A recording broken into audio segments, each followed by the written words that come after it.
Okay, we're going to look at another problem here, finding the slope.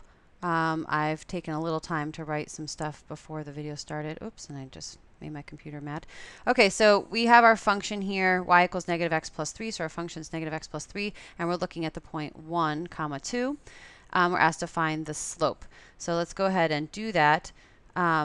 This f of 1 plus delta x, I'm going to be replacing my x with 1 plus delta x. This is going to be negative, the quantity in parentheses, 1 plus delta x plus 3 minus f of 1 is negative 1 plus 3, or 2. And this is over delta x.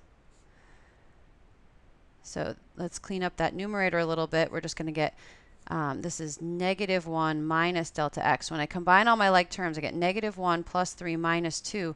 Those all add up to 0. So I'm just left with negative delta x over delta x.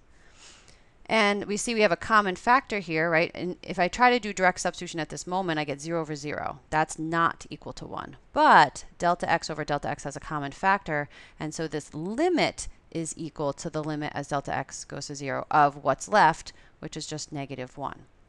Now notice there are no delta x's left to do direct substitution with, so I'm just left with negative 1 for my slope.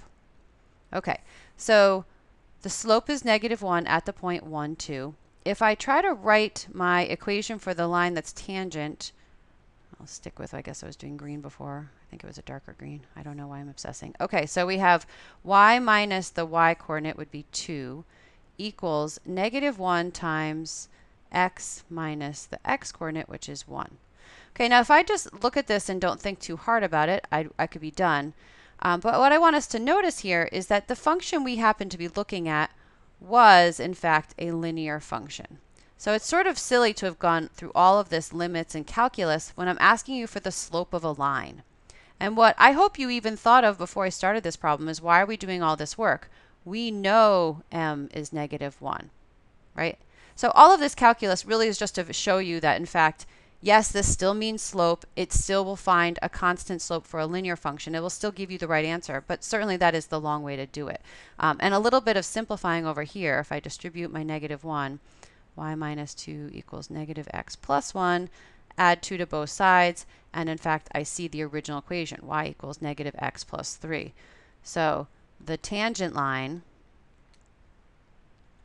is the original line. And that's, of course, because if I asked you to draw the line that's tangent, so this is going to be a quick sketch, not Desmo. So we have, here's our original function, and I ask you what's the slope at some given point. Certainly the tangent line is going to be skimming right along and just passing right through the whole line. Okay, so the tangent line won't touch the line at one point, because to move in the direction of the curve means to move in the direction of the line. It is, in fact, the original curve. So what happened is we found that constant slope. Why is the tangent line equal to the original function? Because it's a line. The slope is constant.